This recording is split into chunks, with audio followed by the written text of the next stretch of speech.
Amigos, estamos de regreso, listos ya para compartir con ustedes nuestro primer tema del día. Hoy en nuestro segmento médico nos acompaña la doctora Ana María Álvarez, ella es neuropediatra. Doctora, ¿cómo está? Feliz viernes, gracias por acompañarnos. Hola Fiorelita, ¿cómo estás? Buenos días. Muy buenos días, doctora. Los amigos de ATV Sur. Gracias por acompañarnos. Hoy con un importante tema, como siempre, atentos papás ahí en casa con los golpes que tienen nuestros pequeños en la cabecita, ¿no? Las consecuencias que pueden traer ellos. Sí, es cierto, es muy común que los niños se golpeen la cabeza. No solo en la cabeza, ¿no? Cualquier parte del cuerpo, pero definitivamente siempre se ha dicho de que ningún golpe en la cabeza es bueno. Y hoy día vamos a conversar justo acerca de ello.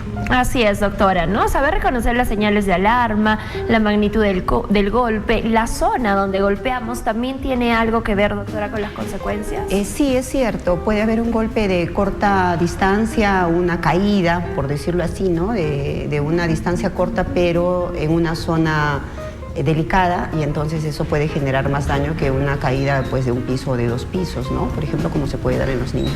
Cuando hablamos de golpes, pues hay muchos aspectos que considerar, como has dicho, la zona de la caída, la altura de la caída, el momento en el que ocurre, son varias cosas. En el año 2013 pudimos hacer un estudio piloto donde se recogía mucha información, donde se caían más los niños, por ejemplo, ¿no? Hemos tenido que niños registran mayor número de golpes en la cabeza en la casa, cosa contraria que a veces se piensa, ¿no? Que puede ser fuera del domicilio, ¿no? Generalmente los niños menores de 5 años es más, los menores de 2 años en casa. ¿Y de dónde se caen más? De la cama. Y en horas de la tarde, en donde se supone que estamos más los cuidadores, los papás en la casa. Y que ciertas situaciones que pensábamos que podían ser ajenas, como por ejemplo el hecho de que los niños eran llevados o no a los establecimientos de salud, cuál es la conducta que los padres asumen frente a esto, pues no siempre es la que pensamos, que el niño se cae y es llevado al establecimiento de salud. Más de la mitad de los niños, pues no, se caen, los ven en casa y ahí quedan, ¿no? Y después ya vienen sí las preocupaciones por el diálogo que pueden tener los papás con familiares, con personal de salud, que si pasó esto y por qué no lo llevó. Sí, aquellos niños que han tenido caídas, digamos, aparatosas, que se pueden llamar el hecho de que se caiga del primer piso de la casa o que caiga por las escaleras, normalmente esos sí son llevados al establecimiento de salud. Y la otra, que hemos tenido un buen número de pacientes, más o menos un 60-70% de niños que usaban andadores, que han sufrido caídas en los andadores, producto de, ¿no? Se atraca la ruedita, se tropieza con algo y es muy factible que se caiga. Eso es cierto. Por lo tanto, nosotros desde el punto de vista médico nunca hemos indicado el uso de andadores, ¿no? Digamos que es algo tradicional que suelen pues comprar los papás para ayudarlo a caminar, pero en realidad la indicación médica nunca ha sido el uso de andadores por este riesgo elevado que hay de poder generar golpes en la cabeza en los niños. Así es, ojo con estos detallitos, ¿no? Como bien dicen, prevenir antes que lamentar, ¿no? Situaciones que evidentemente podemos evitar antes de que suceda este hecho. Ahora, muchas veces no simplemente que se haya caído, sino se puede golpear de repente jugando con una esquina, las puntas, ¿no? Que siempre son también frecuentes. ¿También pueden generar algún tipo de daño? Sí, eso es cierto. No necesariamente solo en el momento de juego, a veces de manera accidental puede suceder esto. Siempre la recomendación que nosotros hacemos a los papás en este sentido es que sean llevados a un establecimiento de salud para que sean observados. Existe una serie de situaciones que se pueden presentar después de la caída. Una vez que se cae o se golpea la cabeza de alguna otra forma, cualquiera sea el mecanismo de nosotros vamos a tener que observar al paciente, en este caso al niño, ver qué situaciones se dan. Algunos de ellos quedan muy irritables y llorones, otros duermen y hay por allí el mito de que si se duerme pues ya no puede despertar quizás, y no es tanto así. Si el niño ha llorado de una manera enérgica luego de ese golpe, luego de ese impacto, pues definitivamente va a dormir porque va a estar cansadito, agotado, ¿no?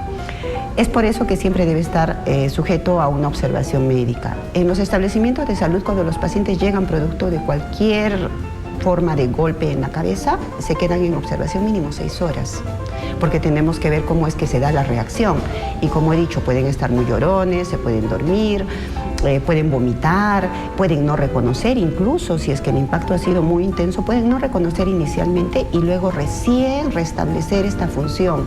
Y hay algunos mucho más graves pues que tienen incluso que entrar a una sala de intervención quirúrgica por este tipo de situación, ¿no? Tienen que evacuar un hematoma intracerebral, subdural, el tipo de complicación que se haya presentado a raíz de esto.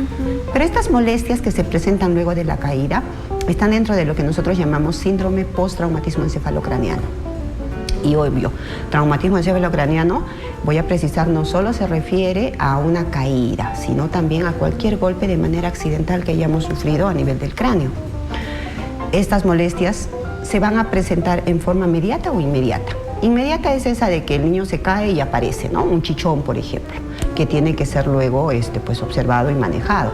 Pero también hay otras molestias que a veces las mamás no siempre las perciben como parte de, ¿no? Ese desgano, ese más sueñito que puede tener, esos mareos, esa inestabilidad que sí les alarma y que pueden durar después de ocurrido el suceso, más o menos hasta 12 semanas está referido en las series de estudios, ¿no? Pero esas molestias deben ser siempre en forma más leve cada vez. Debe ir disminuyendo gradualmente la intensidad de esas molestias hasta luego desaparecer. En pocas situaciones en las cuales hay accidentes, no necesariamente del traumatismo encefalocraniano, y justo ayer estábamos revisando esta situación, por ejemplo, de casos asfícticos como por ahogamiento, estas molestias pueden aparecer incluso hasta 10 años después. Wow. Va a depender, obviamente, del tipo de suceso que haya padecido el niño para que nosotros podamos hacer ese pronóstico a los papás. Porque también podemos tener un niño que sufrió una caída banal de la cama a los 3, 4, 5 meses, en que los niños ya giran sobre su eje y se caen. La mamá dice, solo un segundito, doctora, alcancé algo allí y se cayó de la cama.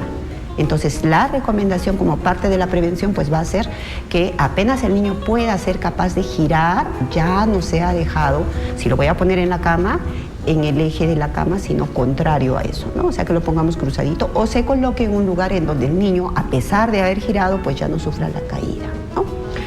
Pero sí hay que tener en cuenta esto porque a veces pensamos que por eso podría pasar algo después y hemos tenido niños que han tenido caídas banales pero que lamentablemente han portado tumoraciones cerebrales que ya venían con ellos pero que se han hecho evidentes a partir del 7º, 8º, 9º mes y muchas veces erróneamente pensamos de que eso es producto de la caída.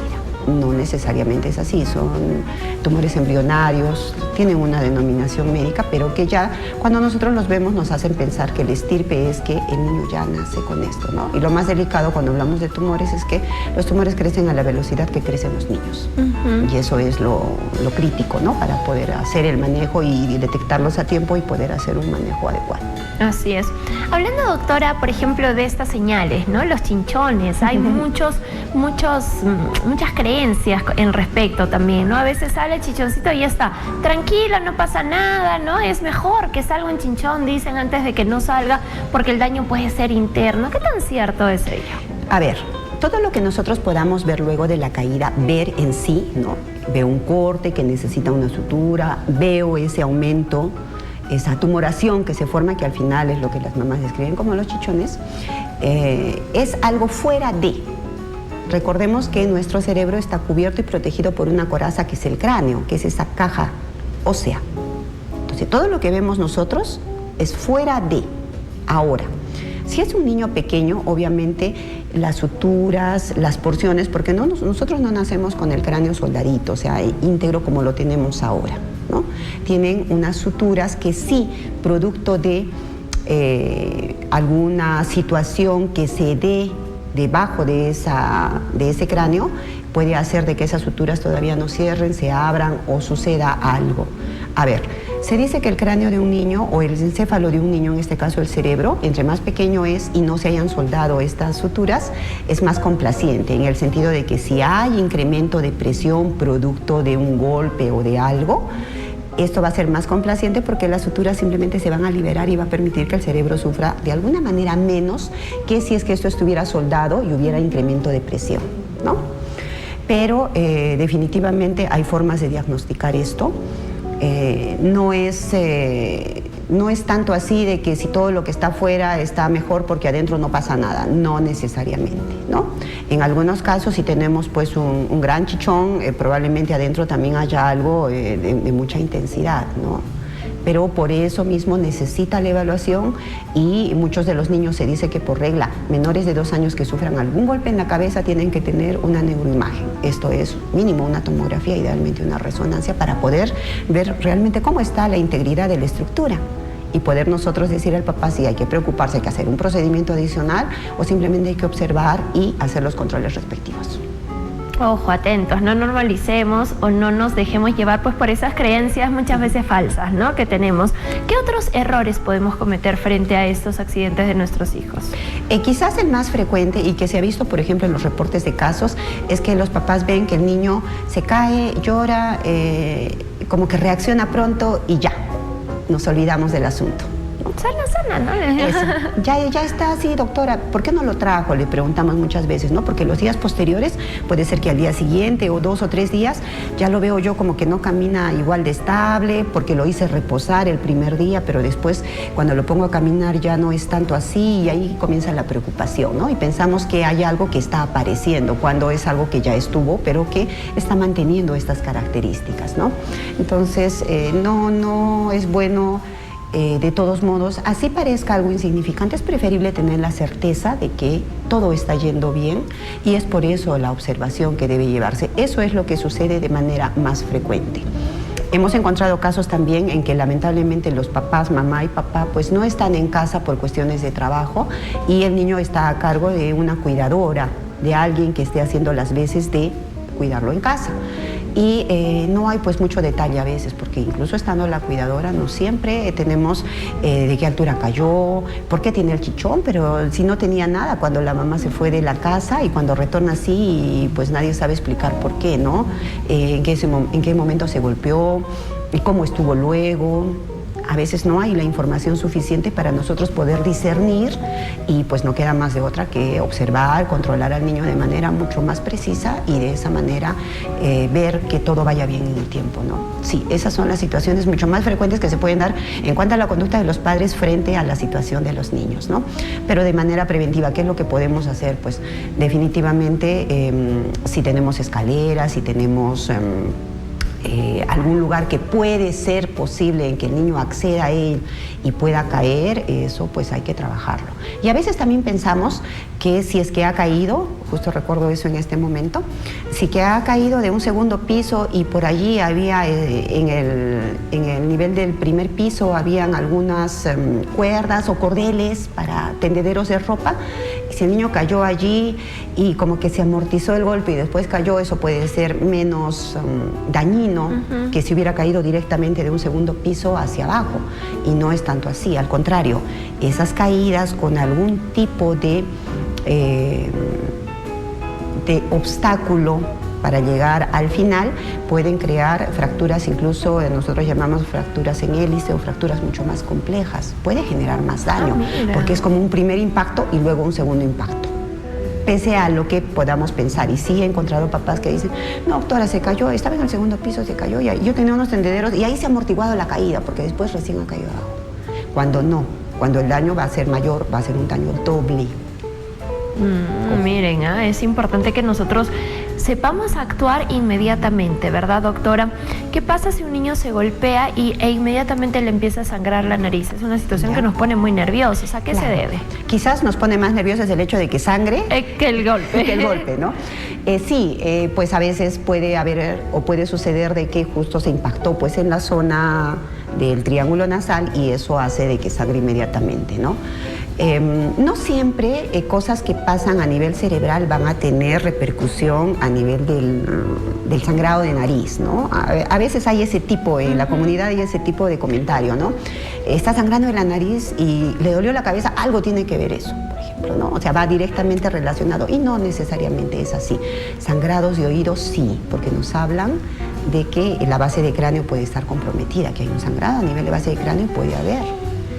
sangrado de oídos, o incluso hematomas, ¿no? Algunos hacen sus ojitos de mapache luego de caerse, y eso también nos habla a nosotros de que esa caída ha tenido una consecuencia que puede ser el sangrado de base del cráneo, o sangrados posteriores detrás de la orejita. Para eso es la evaluación y para eso es la observación de los niños. Si nosotros verificamos, vemos que eso se está dando, pues entonces asumimos de que hay un sangrado de ese nivel, de que hay que tomar, de que hay que hacer algunas medidas adicionales para poder manejar a ese paciente. Exacto, ¿no? Hay que estar siempre atentos y por supuesto no va a haber nada mejor que la atención médica. Doctora Ana María, recomendaciones finales. Bien, si nosotros estamos o tenemos que vernos en ese escenario de algún golpe en la cabeza de nuestro niño, es preferible que sea evaluado por su médico de cabecera, por su pediatra o en un establecimiento de salud clínica donde usted desee, pero que le den a usted la certeza de que ese niño en ese momento, pues, si tiene algo, se ha manejado, y si no, pues pueda ir a la casa o retornar a la casa de una manera adecuada. Así es, doctora, excelente. Y para todas aquellas personas que quieran tener algún tipo de consulta profesional con usted. Muy bien, estamos para todas aquellas consultas de tipo neurológico en Los Guindos A11, aquí en Arequipa, en el 958-910122 o en el 976-761-160. Perfecto, la información está apareciendo ahí en tu pantalla, así es que ya sabes, no normalicemos, actuemos a tiempo y atentos con las recomendaciones que nos brindó hoy nuestra especialista, la doctora Ana María Álvarez, neuropediatra. Doctora, que tenga un maravilloso fin de semana. Igualmente, Gerolita, y a todos los amigos de TV Sur. Gracias por acompañarnos. Nos vamos a una pausa comercial y volvemos con más, amigos.